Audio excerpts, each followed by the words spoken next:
In life, there will always be challenges. Some manifest via hardships, loss, etc.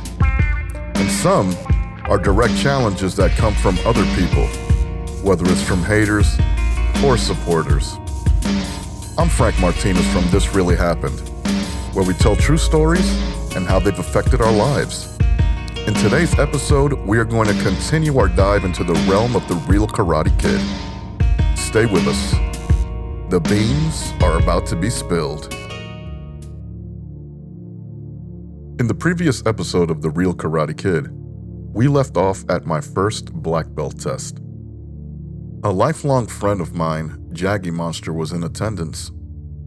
And after it was all said and done, he took me home to begin the recovery process. The first night, I must have slept about 14 to 16 hours. I was a no-call, no-show to my job in the alarm company, and even if I could show up to the job, I wouldn't be able to do anything. After all the exercises and all the exertion that I put on my body, I wasn't able to do anything. I couldn't take off my clothes.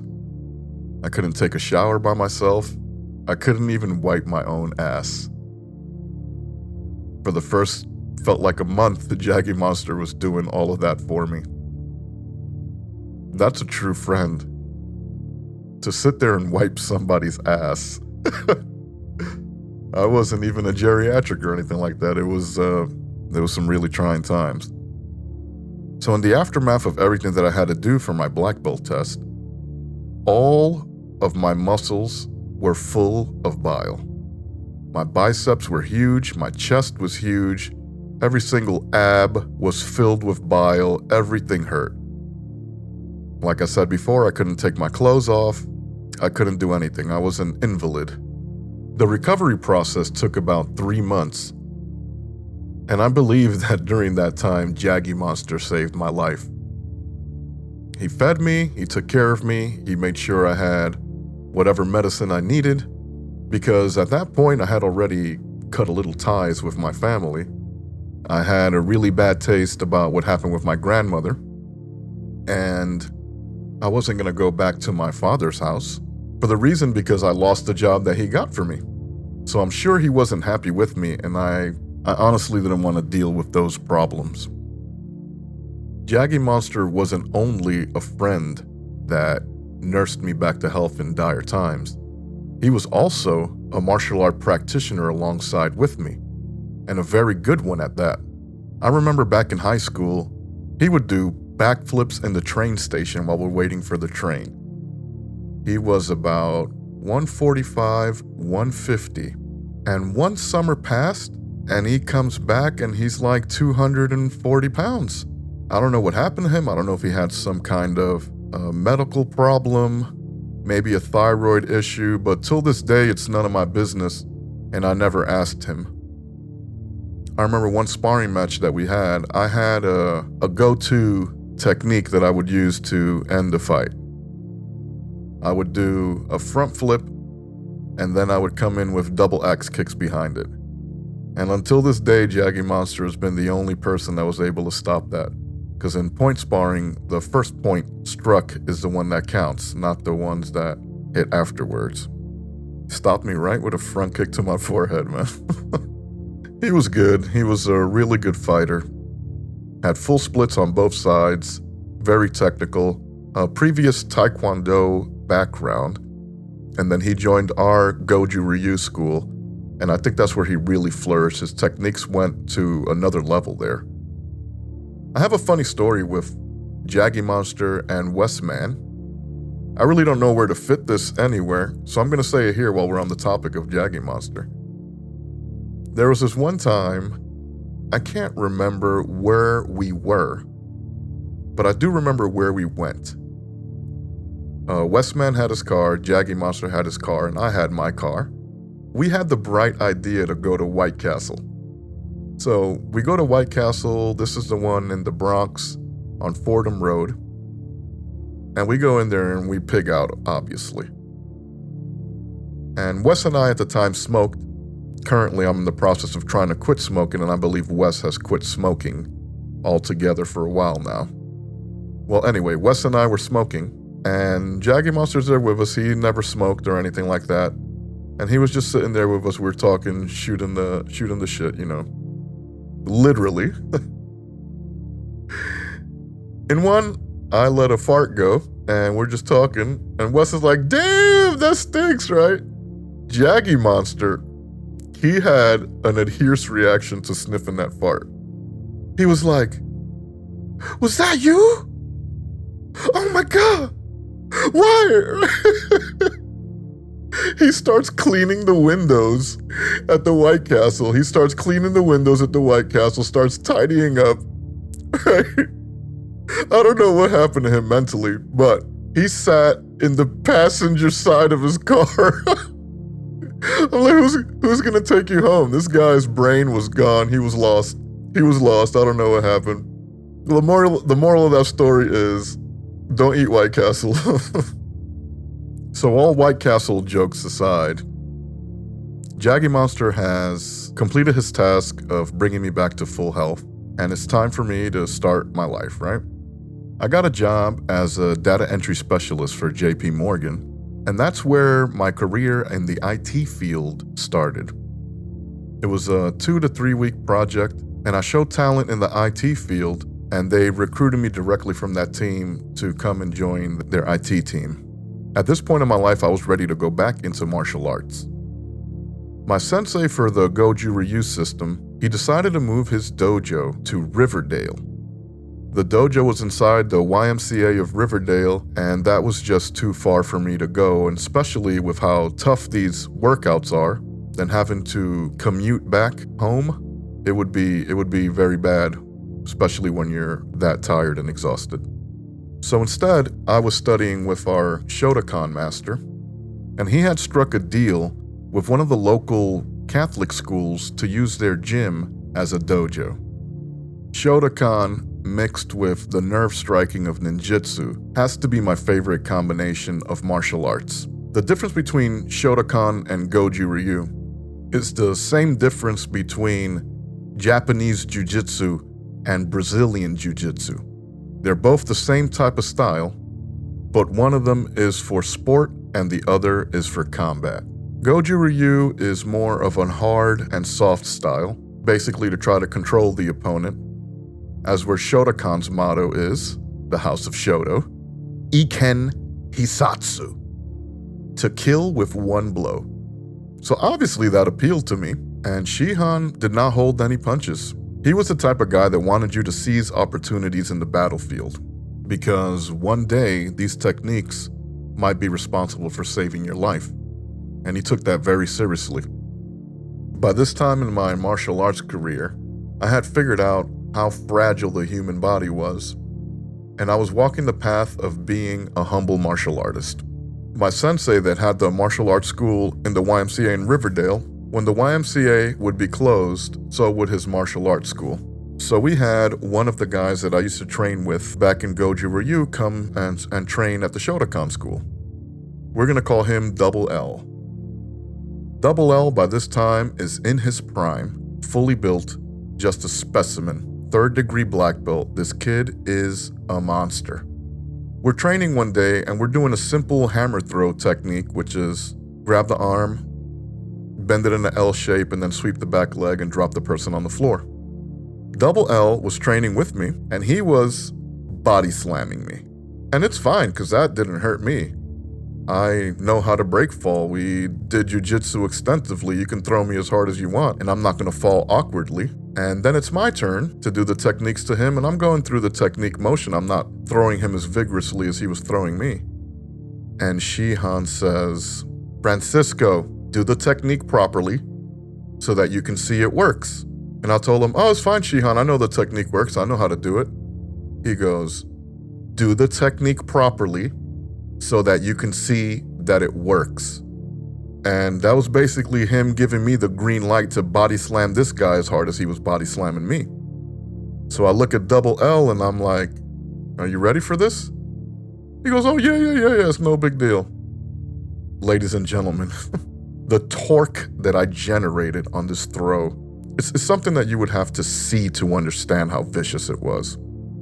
As soon as I did the sweep, his back was on the floor. There was no falling time. It was technique on the floor. And in the process of him falling down that fast, his leg didn't get out from under him fast enough. And if you guys been in a martial arts dojo that uses the mats, sometimes the little corners of these mats break off and there's a hole there. That is where his pinky got stuck. Ugh.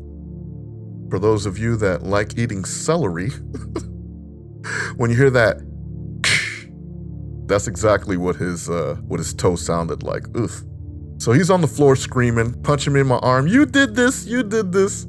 His pinky toe is dangling off the side. Oh my God, it was disgusting. He had to go to the hospital, and I'm sure they made him wear a boot of some kind. And Shihan was telling me, you see, the technique works. It sure did, Shihan. It sure did. So by this time, we have a couple of months that we don't see Double L. He actually lived closer to the Shotokan dojo than he did to the Goju school in Riverdale's YMCA. I can't remember exactly what break it was, but it was like a 1 to 2 week period where the YMCA would be closed. So here comes Double L again at the Shotokan school. And this guy has learned a couple of new techniques, and he's trying to show him off against his nemesis. Because if you guys haven't figured this out by now, Double L was the guy that I beat up his whole life. He was the one in my black belt test that I kicked him in his back because I knew that was his weak spot. But he also kicked me onto the table where the masters were. So we have a lot of history. In this session, we're doing light sparring. And Shotokan doesn't do the point sparring stuff. They're more of a full contact style, getting you combat ready to be able to use these techniques in the street. So Double L and I are light sparring together. And he is going full blast, full contact. And in one, I tell him, if you want, I could turn it up a notch. He's like, oh, no, don't worry about it. I'm just used to going much harder than this.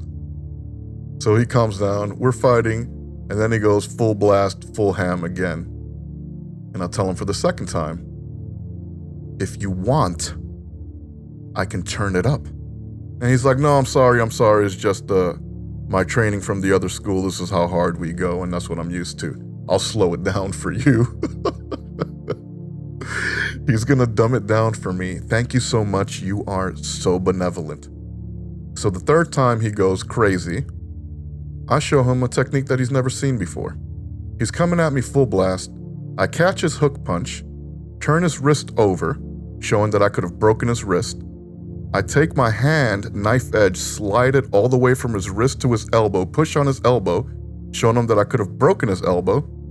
And then I slid my hand down to his shoulder and push on his shoulder, showing him I could have done a 3-section compound break on his arm. Not to mention that I also kicked him on the inside of his knee and I could have blown his knee out. In that one technique, I did a 4 break on him if I would have gone full blast. And he was like, oh man, that was nice. That's a good technique. That was pretty good. So I thought he was calm and it was going to be a good session for the rest of it. No. He comes again with his hardcore, and we're light sparring people. This is not full contact. This is just working your techniques out and seeing what works and seeing what doesn't. You're not supposed to go 100% speed or power. This guy is 120% speed and power. He's trying to kick my ass. I was known for taking moves out of video games and bringing them into martial arts. There was a kick that I did once. It's called an Iju kick. And that's the name of the character that used to do the technique. And what he would do is, it looked like he was doing a sweep on the ground, but then he would come up with the kick to the face. I did that kick on one guy once, and I knocked the crown off of his molar out of his mouth. On this day, I didn't do the Iju kick. Double L is going hardcore, so I turned it up, and I'm going hardcore back at him. And in one, I see an exposure, but the only way that I can hit him, I don't even know how to describe this technique. I call it the flamingo elbow. I'm in between his guard.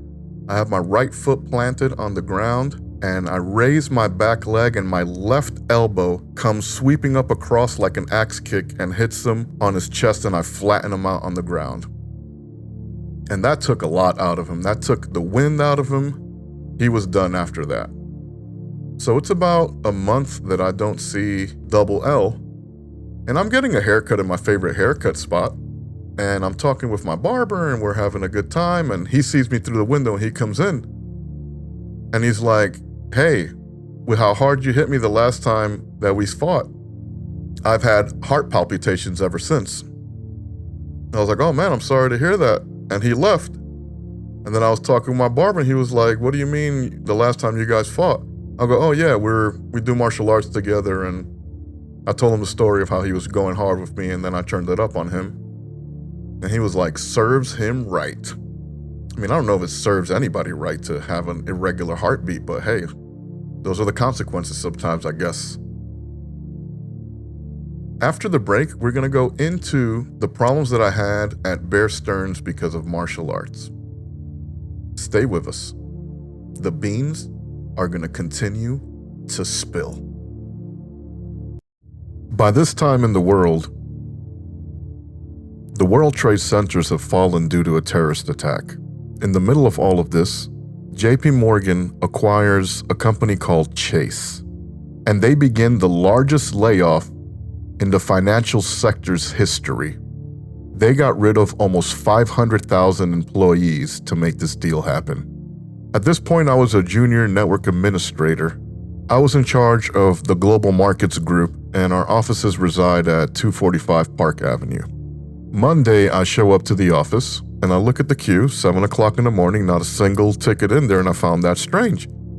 Normally, on a Monday, you have a slew of people that have miraculously forgotten their login password and locked themselves out.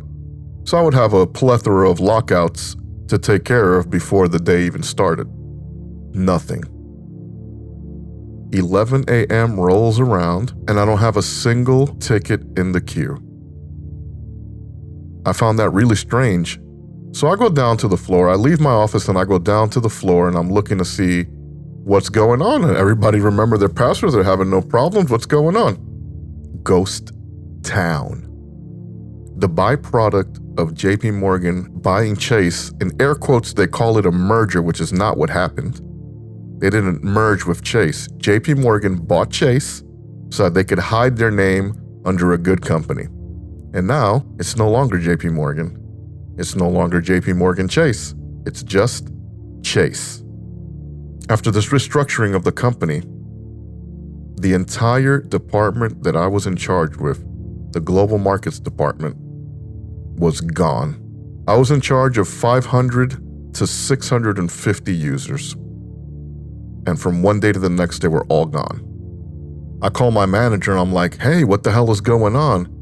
He goes, "Yeah, I meant to tell you all of your users have been liquidated." So what am I supposed to do? Just come and show back up to work. Everything will even out soon here. You'll have a department to look over. So I did. For about 6 months, I came to work every day, 7 to 2. I basically had nothing to do. I even stopped wearing suits. I was coming in there with jeans and sneakers and stuff like that, and, just sitting there bored out of my mind. Until a bean counter found me. One of these brilliant accountants were seeing that there was money being funneled to the Global Markets Department in the tune of $75,000 estimated per year, but there is no Global Markets Department. Where is that money going to? And they found me. Unfortunately, I got laid off, and here starts the search for another job.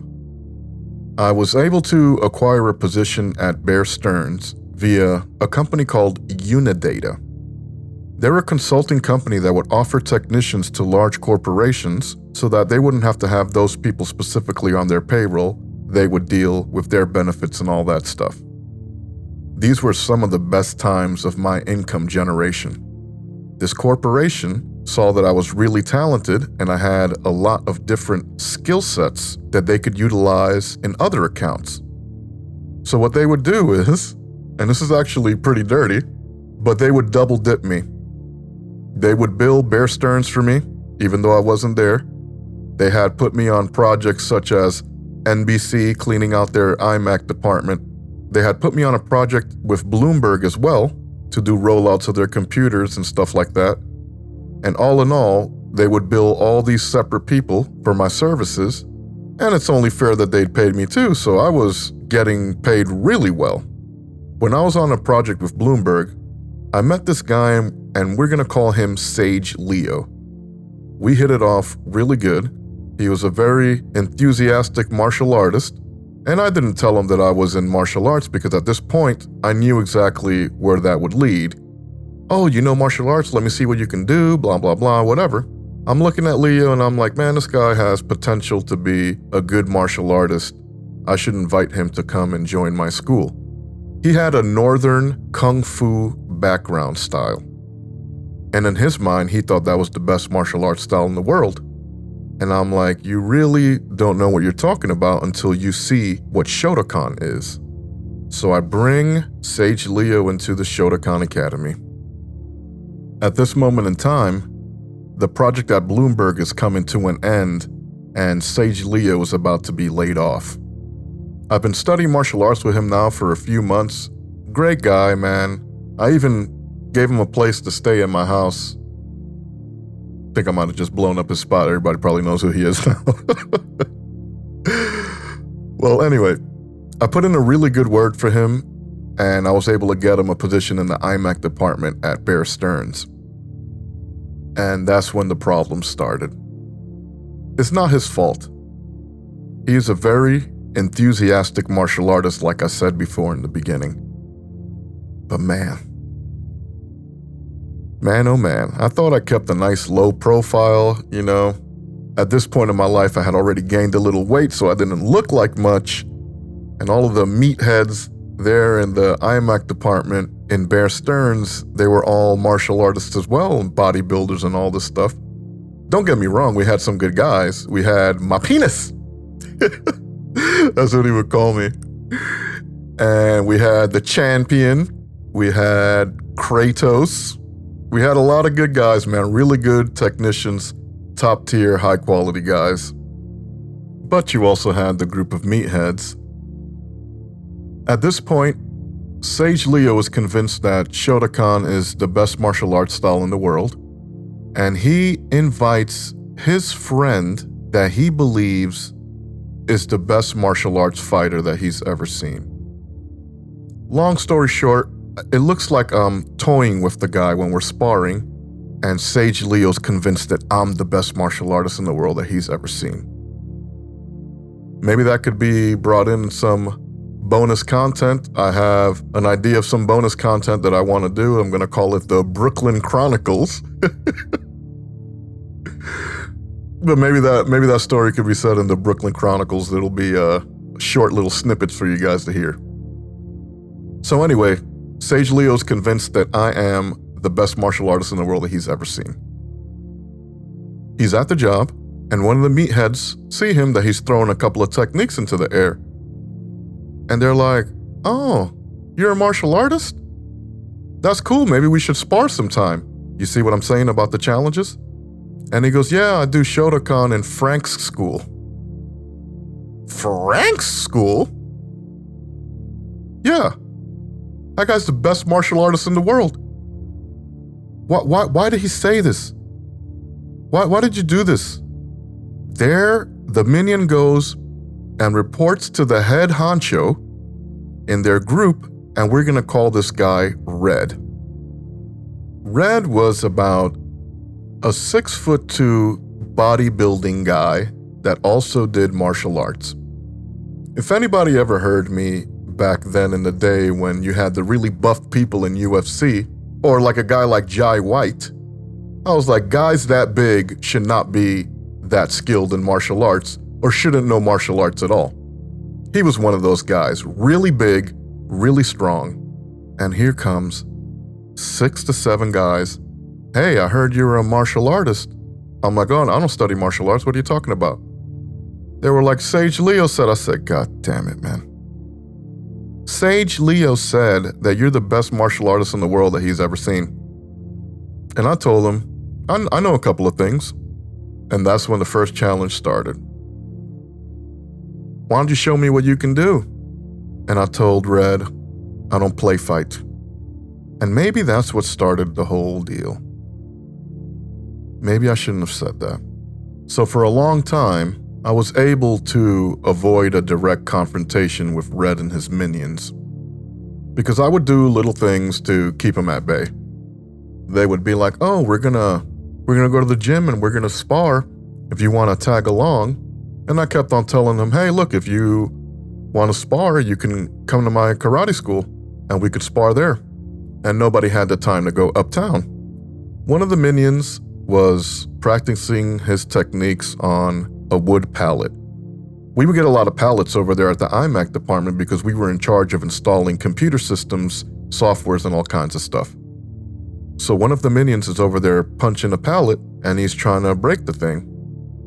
And he calls me over and he's like, hey, come check this out. I'm going to punch this thing and break it. So I'm sitting there with my arms crossed and I'm like, all right, let's see what you got. I told him, you got to generate a lot of force to break that because as you can see, this is not just a little powder board, this is actual wood. So he punches the thing pretty hard and the thing doesn't break. And I'm like, you're done? I'm going to go back to work. And he's like, no, why don't you show me what you can do on this? So I'm like, here we go. So I go ahead and I charge up a reverse punch. I hit it so hard that I didn't break the wood. I ripped out a chunk. It looked like a bear bit into a piece of wood. And this guy's eyes bulged out of his head. And obviously he went back and reported his findings to the boss. One night, we're at the office, and these guys were over here bragging about their martial arts. All of the managers have gone already, and we've been known to work pretty late there. And they're talking, well, yeah, I can do this, I can do that, and I'm over here trying to close some tickets out and get the hell out of there, right? So they're all bragging about what they can do, and one of the guys, we're going to call this guy Slim, he says, I took jiu-jitsu for 10 months. I could probably hold my own against any one of you guys here. And he looks directly at me. I'm not paying attention. And then you hear the, oh, right? So I turn around and see what's going on, and this guy's looking dead at me. And I tell him, I'll tap you out in 10 seconds. And I guess he took offense to that. And he says, I'll put $20 that you don't tap me out in 10 seconds. I go, sure, let's go. So we go to the bathroom at Bear Stearns, a corporate building, where all of us there are making over $60,000 a year. And we're in the bathroom getting ready to fight, right? So obviously, Red is orchestrating the whole thing. He has the timer. They got the cameras out on their camera phones, and it's ready to go. So I told him, okay, if we're going to do this, we're going to start from the jiu-jitsu clinch, where you have your right hand on top of their left shoulder and your left hand on their right waist. And then the other person has the same mirror. So as soon as they said start, I have this kid locked up with both of his arms inside my body, and I have them on the ground, on my back, applying pressure to the back of his neck. He's done. That's it. Instantly. Trapped, and he's at my mercy. So he obviously couldn't tap with his hands, so he hits the floor with his foot twice. And if you know about jiu-jitsu and martial arts, that's a legal tap. So I let him go. And he's like, I didn't tap. I go, what do you mean you tapped twice with your foot on the ground? And plus, you didn't hold your weight against nobody. You were locked up and at my mercy from the beginning. I didn't tap. So we came back into the office, and I'm kind of pissed off. So I give the kid the $20, and I'm doing my work getting ready to get out of there. And this freaking kid is over there bragging how I didn't tap him out in 10 seconds. You see what I told you guys, man? He couldn't tap me out. Nobody here, blah, blah, blah. I told him, you don't have to put any money. I'll put my whole check, $1,500 for this week, that I'll tap you out in 10 seconds. I go, but I'm not going to let you go until everybody has deemed that I tapped you out. After the break, we're going back into the corporate restroom $1,500 on the line. Also, the direct challenge from Red to spar inside the workplace. This and much more coming up. Stay with us. The beans will continue to spill. Welcome back. Slim thinks over the proposition for what seemed to be about 20 minutes. And then he says, "Yeah, let's go do it." So here we are again, Red and all of his minions inside the corporate bathroom of Bear Stearns. They have the timer, the video cameras, and we're starting from the same position, the jiu-jitsu clinch. Instead of this kid trying to hold his own against me, he breaks away from the jiu-jitsu clinch and starts running away in the bathroom. It takes me about 3 to 4 seconds to catch up to him. I get ready to do the same technique that I did to him before, where I locked him up and then brought him down, but it was actually a fake. I made him guard up top, and then I attacked him on his legs low. I swept the earth out from under him. And as he's falling down to the ground, I'm climbing on top of him in the air and putting a front choke with the lapel of his shirt. He hits the floor really hard and he screams, "I tap, I tap, I tap!" And the minion leader, Red, is screaming at the top of his lungs, "Woo! Woo!" All right?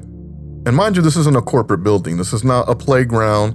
This is not a gym. This is not a karate dojo. This is a place of work. So I go back to the office and I'm over there finishing my last minute things, getting ready to get out of there. And it seemed like it was another 20 minutes before the kid came back from the bathroom. There's blood all over his shirt. He's bleeding from his ear. He's bleeding from his nose. I messed him up pretty bad. So after that display, they left me alone for a while. But it wasn't too long before they had another opportunity like the previous one, where all the managers were gone and they surrounded me again. I'm doing my work, trying to get out of there. It's a Friday night, and Red is like, "Hey, why don't we spar real quick so we can see what you got?" And I told him again, "Hey, listen, man, I don't play fight. If you want to spar, you can come to my karate dojo," which I was hoping that would work again. But he's like, "I'm not play fighting. We can spar right here." And I'm like, "This is where we work." He's like, "That's fine. I'll take it easy on you." Jesus Christ, man.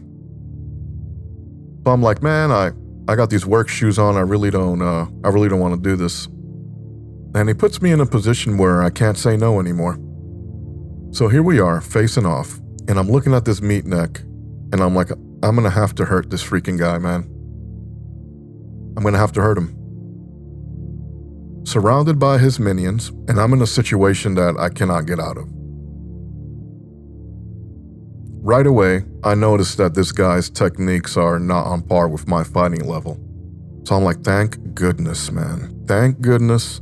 I'll be able to just keep this dude at bay and not have to really hit him or anything like that, or have to worry about him hitting me or anything like that. Thank you.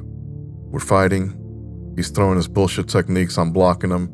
I'm stopping short of all of my techniques from hitting him. Previously, before he had this match with me, I showed him some pressure point strikes, right? I hit him on the lung meridian, followed the lung meridian up to the shoulder and hit him there, and then stopped my backhand before it hit his jaw to finish the 3-point pressure point knockout. And he said to himself, he goes, "If you would have hit me, I already felt myself going." So this guy understands that I know techniques that he doesn't know. So why would you want to challenge, you know? I showed him a hammer throw, the one that Double L got taken down with, and he did that to one of his minions in the workplace, body slammed this dude on the ground, and this guy was pissed. Pissed. I never seen anybody that mad. This guy, one of these guys, "Hey, how you doing, sir? It's a great day. Oh, thank you so much. Will there be anything else?" A perfectly speaking English person. This guy's Jamaican comes out of him. "Listen, you bumbleclot rasta, I'm gonna This dude went ham. He did not like that slam. That was the guy that was edging this dude on. He was like, He's too fast for you. You can't do nothing. You're trash. His own minion was trashing him. So this guy's chest puffed up, obviously. And I'm like, oh God, here we go. So he comes with his techniques. I'm blocking everything that he has. And I step back from him and I tell him, hey, look, you're getting emotional. I think we should stop this now before somebody gets hurt. And the guy was like, if you're insinuating that I'm going to get hurt, you got another thing coming. So he takes a step and I hit him for the first time. I blast him with a sidekick. And he goes flying across the room, hits a wall, knocks computers off the desk. He gets up pretty pissed off. And I tell him again, I'm like, listen, I think we should stop because you're getting emotional. And he did. He stopped, and I told him, if you really want to spar, we can go full contact, full blast, as hard as you want to go, just come to my dojo, and I'll be waiting for you there. And until this day, he has not shown up. The whole moral of the story is, in life, we're going to be challenged. There's only so many times that you're going to be able to deflect the challenge. You're going to have to make a decision one day. Am I going to go for this, or am I going to be a punk and punk out? Sometimes punking out might be the best option, and sometimes you're going to have to fight. But remember, the lesson that you teach someone, if you abuse them, that lesson could come back to you. And that's all I've got. Don't forget to like, rate, and share. If you'd like to be a supporter of the podcast, the links are in the description below. On next week's episode, we are doing drugs on The Real Half-Baked. It's Frank Martinez from This Really Happened. The beans will continue to spill.